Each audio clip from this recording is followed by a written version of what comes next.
Before we gather at the fire for our storytelling, I would love to place a couple of invitations in this space that are going to help you deepen into the journey. So the first thing is to create a sacred space of presence for yourself. Make it intentional. So even though there may be 1,000 distractions, even though we're on this screen, which is probably the root of most of those distractions, make a space where you can feel your body and just drop in, receive the story. I would make this space longer than the video itself because your journey may take longer. So there will be the spoken story woven with drums. Maybe you feel inspired to move the story through your body. Maybe you feel more inspired to be in stillness with your body. Regardless, the invitation is to stay connected with your body. So again, this is the place where our stories live and also our capacity to weave new stories. So stay with the sensations in your body. And if you go kind of into the imaginative realms, disconnected from the body, bring yourself back again and again. Feel what's happening in your body. And there will come a point in the story where I will speak the words, and now you enter your own myth. So at this point, I stop speaking the story, and you are invited to let the story unfold however it unfolds for you. Through your movement, through your imagination, through your breath. And there's no wrong way to do this.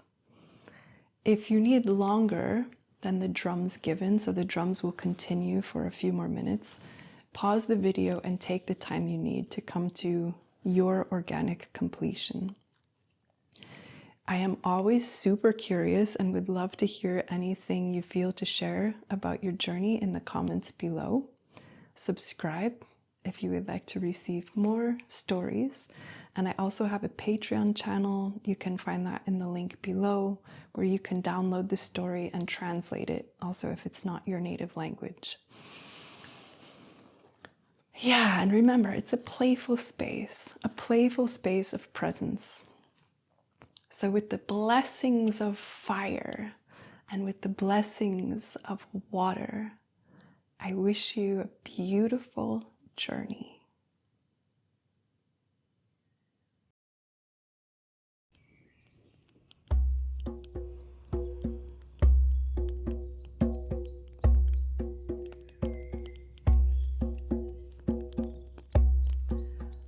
Once upon a time, in a time that could very well be the present time, with a long story flowing behind like a trailing veil, there was a planet. The planet had many beings, all kinds. A special kind of being, the human being, was learning of the gifts that it held for creation.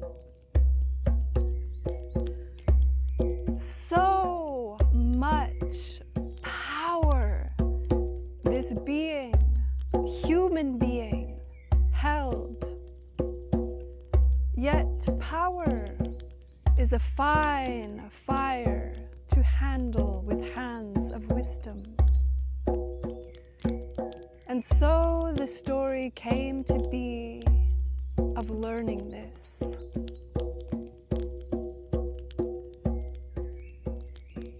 A small group of humans had learned to consolidate and condense a certain kind of power in their hands. They used this power to consolidate and condense more power.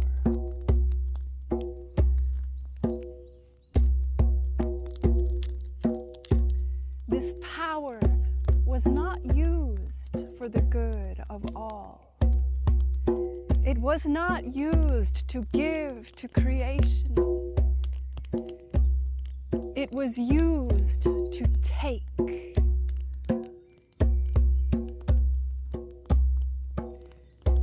This small group of humans had hunched backs,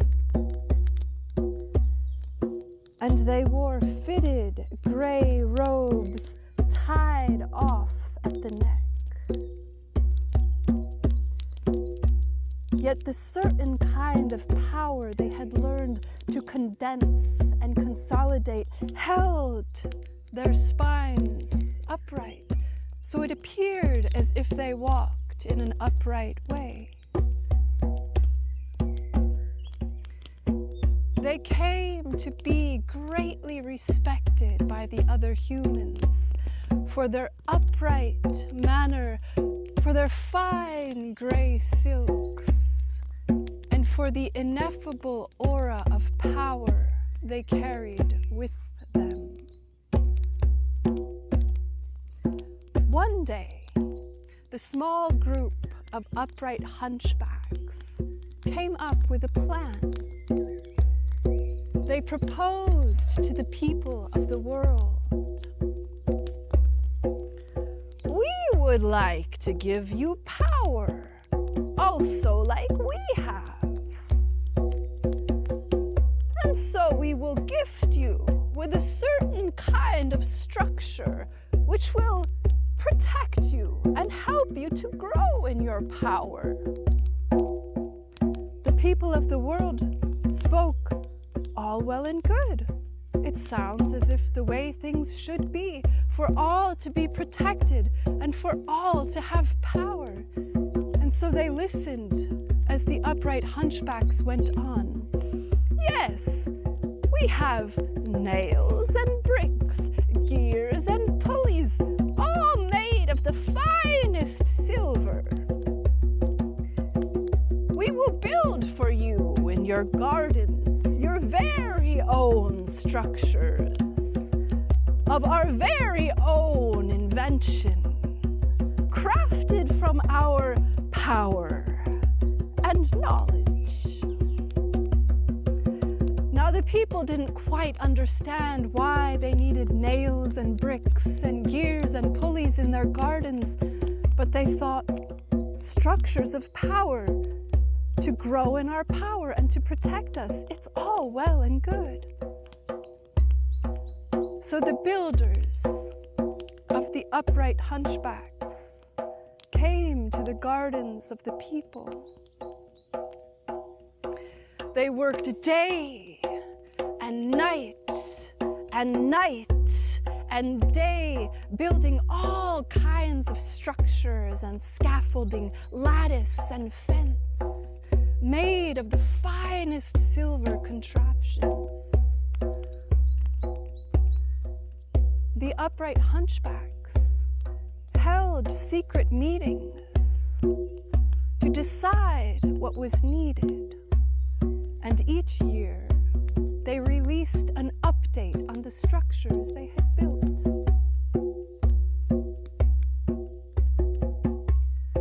So each year they returned to the gardens of the people, installed another row of silver gears, another layer of silver scaffolding. They taught the people to maintain these silver structures, keeping them shiny and smooth.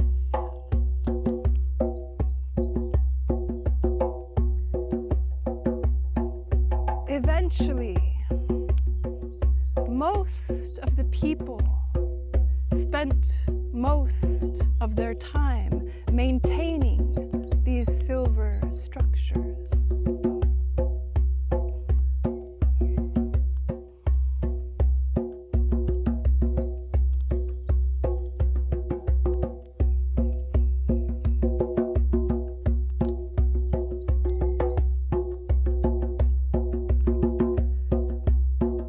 After a time, some began to speak up.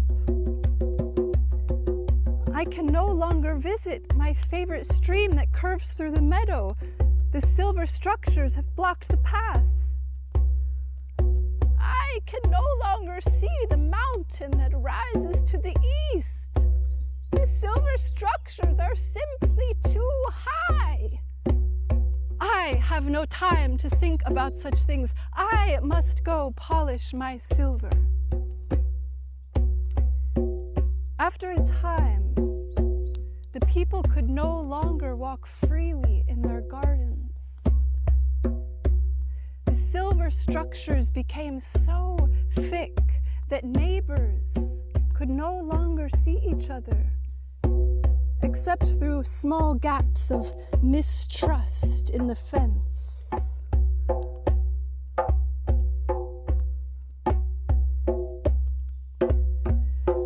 The people sat in their silver gardens, looking at the silver bars and coils, nails and bricks, gears and pulleys.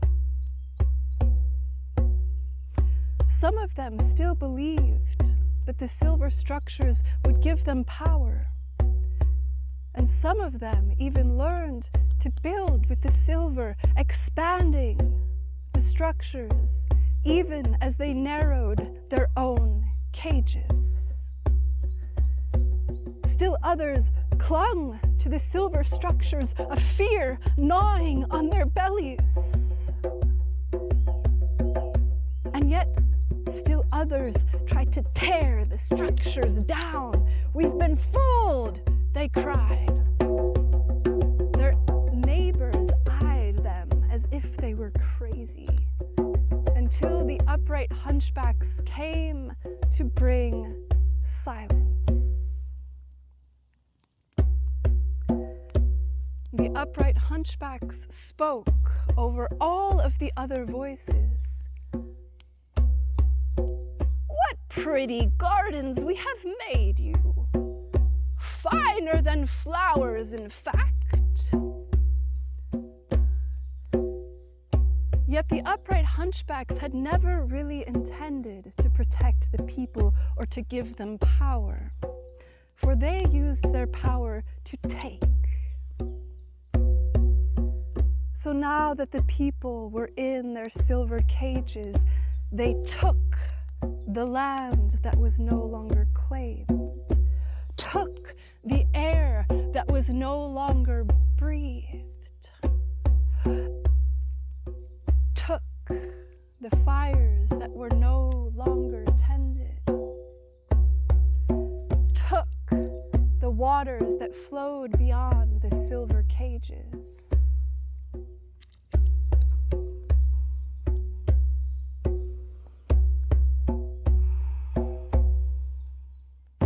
The small group of upright hunchbacks, the masses of caged people. It seemed to be a situation of the many and the few, the we and the other. Yet sometimes things are not what they appear to be. What happens next is quite unexpected for both the many and the few. The sun comes. It's that simple. One day the sun simply comes. It had been foggy for a long while. In fact, since the upright hunchbacks had been fitted in their gray robes, a dense fog had clouded the lands. No one remembered a time when it was different.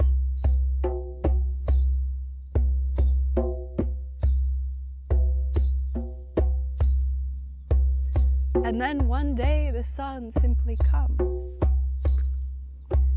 There is unease among the upright hunchbacks. For as the fog begins to clear, their gray robes begin to unravel.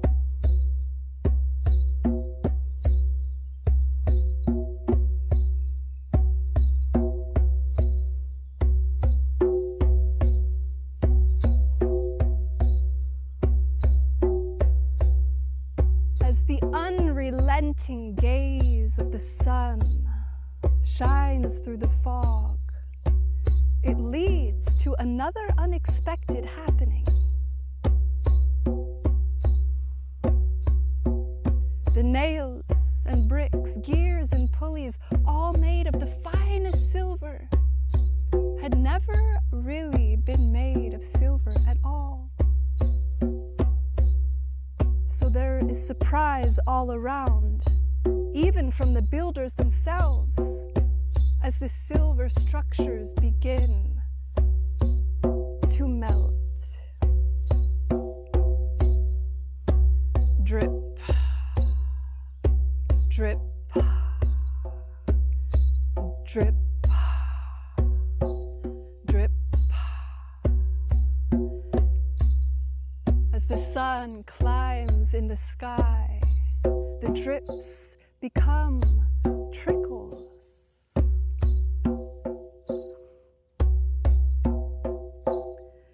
Clearing gray fog, unraveling gray robes, melting silver structures. The upright hunchbacks gather in haste, trying to decide what to do. They shout out orders to each other. Fortify the structures. Build an army. Cover yourself, you're naked.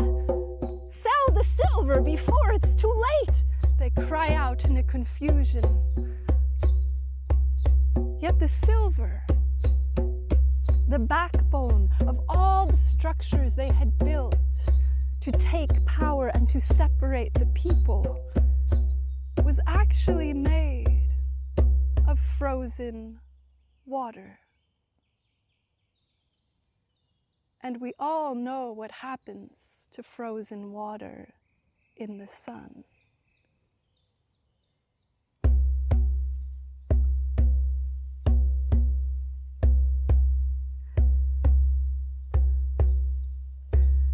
As small tributaries become flowing rivers, the people in their silver cages awake as if from a dream. The world they had known for so long, gray fog, silver cages, begins to melt. The gray fog and silver cages inside of them, which had been built alongside, also begin to melt. The people begin to feel the feelings that had been locked away behind the structures.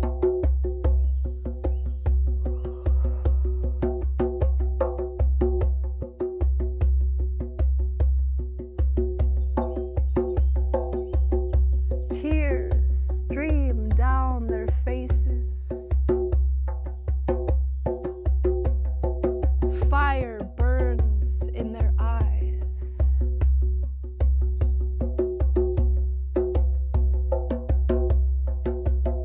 The women gather earthen bowls, collecting water from the streams. They look into the waters to see what they see as their tears splash in.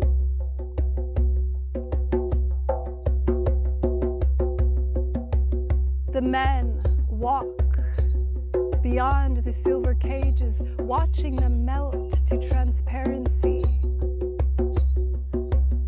Their footsteps reclaim lands that have not known their steps for so long.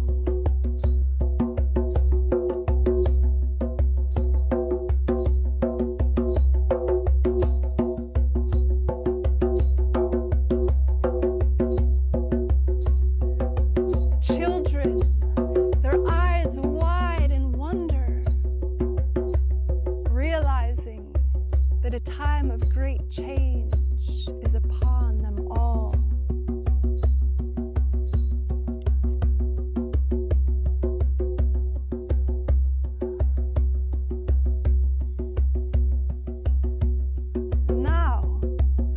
You may think that what happens next is that the upright hunchbacks flee, or that they come up with a clever plan to hold the people back, or perhaps that they tear their hair out in a frenzy before justice is rightly served.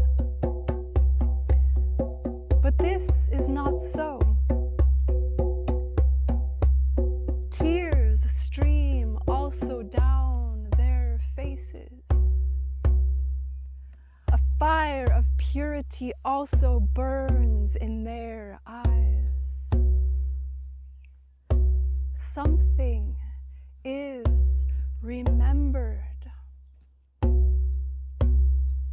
What had been frozen inside of them so long ago that the how or the why or the what is not even remembered begins to melt.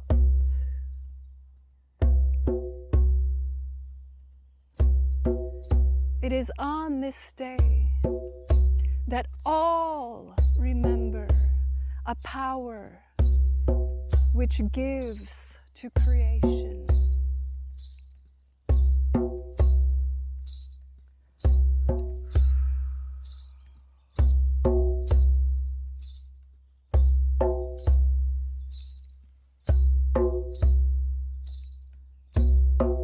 As we receive this power into the gold of our own hearts, also yours, also mine,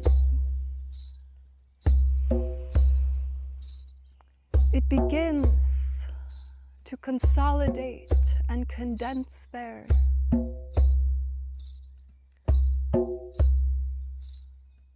Until it overflows.